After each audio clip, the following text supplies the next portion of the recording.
Tricycle drivers sa Kawayan, hati ang reaksyon sa posibleng pagpapatupad ng odd-even scheme. Ang detalye ng balita hatid ni Idol Zaira Kuntapay. Hati ang reaksyon ng mga tricycle drivers sa lungsod ng Kawayan kaugnay sa posibleng pagpapatupad ng odd-even scheme sa pamamasada. Matatandaang sa isang panayam nabanggit ni Kawayan City Mayor Cesar JCD Jr. na isa sa kanilang kinokonsidera ngayong panahon ng krisis sa produktong petrolyo ay ang pagpapatupad ng odd-even scheme. Sa pakikipag-ugnayan ng IFM News Team sa ilang mga tricycle drivers sa lungsod ng Kawayan, mayroong sang-ayon dito habang mayroon din ang hindi pabor sa pagpapatupad nito. Katulad na lamang ni Ginoong Tirso Bakay na hindi pabor sa posibleng hakbang na ito dahil aniya, wala din namang gagawin ng mga tricycle drivers kapag nahinto sa pamamasada. Kung sa akin lang, mas lalong mahihirapan kaming tricycle drivers pag odd-even scheme kasi magtatambay ka sa isang linggo, 4 lang ang biyahe mo, dapat araw-araw. Kung sa sarili kong pananaw lang, dapat hindi na ipapatupad yung odd-even scheme kasi hirap.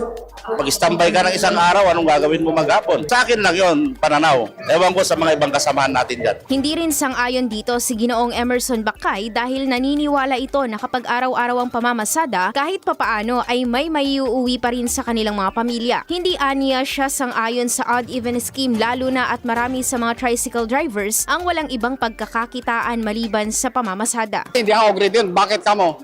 Kasi halimbawa, kung wala na siya pinagkakitaan, kahit konti-konti, kung araw-araw ko kumikita, may iwi ka para sa pamilya mo. Samantala, naniniwala naman si Ginoong Henry Bakay na mas mabuting subukan ang ganitong hakbang at tingnan kung mayroong magandang epekto sa kita ng mga tricycle drivers. Lalo pa at dati na umano itong naipatupad noong panahon ng pandemya kung saan naging epektibo naman upang kahit papaano ay kumita ang mga namamasada.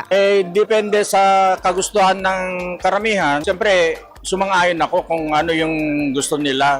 Di try natin. Tulad ng pandemic, di ba isa-isa lang ang kahit pa paano, nakaka-rouse din. Samantala kahapon lamang ay natanggap naman ng mga tricycle drivers ang ipinangakong 5,000 pesos na tulong sa kanila ng DSWD.